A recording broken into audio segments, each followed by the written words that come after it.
CM Hemanta का सबसे बड़ा एक्शन। असम पुलिस ने अली हुसैन बेपारी को किया गिरफ्तार। बांग्लादेश का कट्टरपंथी संगठन के संपर्क में था अली हुसैन बेपारी। असम में बांग्लादेशी घुसपैठियों और उनके मददगारों पर सीएम हेमंता का ताबड़तोड़ एक्शन लगातार जारी है। अब सीएम हेमंता और वहां की पुलिस ने कट्टरपंथी संगठन से जुड़े एक शख्स पर बड़ी कार्रवाई की है। दरअसल अली हुसैन बेपारी नाम के एक व्यक्ति को गिरफ्तार किया गया है। जो जानकारी मिली है उसके मुताबिक असम को अस्थिर करने के लिए बांग्लादेश में स्थित एक कट्टरपंथी समूह के संपर्क में था बेपारी, जिसको गिरफ्तार किया गया है। और इसको लेकर पूरी जानकारी असम के मुख्यमंत्री हेमंता बिस्वा शर्मा की ओर से भी दी गई है, जिसमें उन्हें यह बताया है कि दरअसल असम के धुबरी जिले के कई लोगों के फोन पर नंबर कट्टरपंथी संगठन जमात उल मुजाहिदीन बांग्लादेश को उपलब्ध कराने का आरोप इस शख्स पर है, जिसे गिरफ्तार किया गया है। यानी जो बांग्लादेश का ये कट्टरपंथी संगठन है जमात उल मुजाहिदीन बांग्लादेश, इसके संपर्क में कई लोगों को किस तरीके से लाया जाए और इनका नंबर वो वहां पर लोगों को देता था, फोन पर बातचीत होती थी। यानी कुल मिलाकर इस कट्टरपंथी संगठन से लोगों को जोड़ना, यही उसका मकसद था, जिसे अब गिरफ्तार कर लिया गया है। तो अली हुसैन बेपारी की गिरफ्तारी पर सीएम हेमंता ने क्या कुछ जानकारी दी है, क्या कुछ कहा है, जरा सुनिए। I think we have no problem in other area.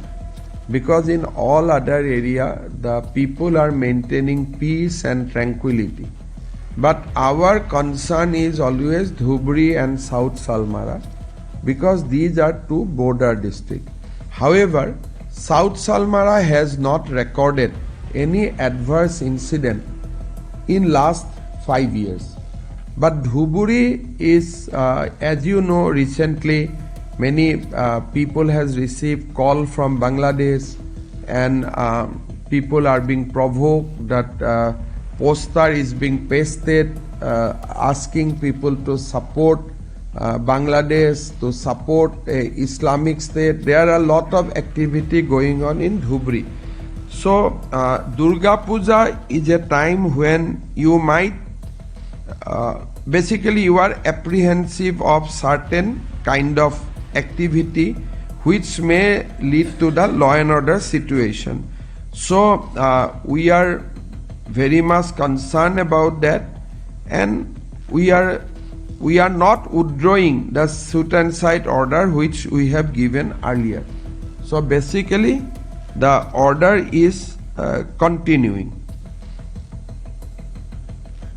And as a phone ahisil, I think our police has able to establish এই গোটেই ঘটনাটো বাংলাদেশৰ পৰা কেনেকৈ ফোন আহিছিল, কোন জড়িত আছিলে। more or less police is in the final leg of its investigation. We have already arrested one Ali Hussain Bepari, who is suspected to be involved with JMB, a organization called JMB. It is being police is of the view that this guy has given all the phone numbers to the Bangladesh, and he is the major conduit in getting those phone calls to people of Dhubri. So this person has been arrested, inquiry is going on, and we will be able to crack the case soon. ইয়াৰ নাম আছে তাৰ Ali Hussain Bepari. He is the person who acted as a conduit. Bangladeshত ফোন নম্বৰ বিলাক ইয়ে পঠাই দিছিলে. So he is a Indian. He was earlier arrested in JMB related cases. This is his second offense. He was arrested, he got bail, and then he again involved in all this activity. तो CM Hemanta को आपने सुना, जिनका कहना यह है कि JMB जो ये संगठन है राज्य में अशांति पैदा करने की कोशिश कर रहा है। उन्होंने बताया कि नंबर मिलने के बाद जेएमबी के सदस्य उन लोगों को कट्टरपंथी बनाने के इरादे से उन्होंने फोन किया करते थे। ये जानकारी सीएम ने दी और कहा कि जिस शख्स को गिरफ्तार किया गया है वो भारतीय नागरिक है, जो जेएमबी को धुबरी जिले के कई लोगों के फोन नंबर मुहैया करा रहा था। वो नंबर देने वाला मुख्य जरिया था। सीएम हेमंता ने बताया कि जेएमबी के सदस्य उन लोगों को कट्टरपंथी बनाना चाहते थे और इसी मकसद से उन्हें फोन किया करते थे। यानी कितनी बड़ी साजिश और षड्यंत्र ये असम में चल रहा था कि एक कट्टरपंथी संगठन बांग्लादेश का जो एक शख्स को यहाँ पर रखता है और उससे हेल्प ये लेता है कि दरअसल यहाँ के लोगों को उस संगठन से जोड़ा जाए। तो इस तरीके से ये पूरा काम चल रहा था, लेकिन जैसे ही पुलिस को इसकी भनक पड़ी तो जाहिर तौर पर धुबरी और दक्षिण सलमारा जिले में कड़ी निगरानी रखी गई, जिसके बाद अली हुसैन व्यापारी को गिरफ्तार किया गया।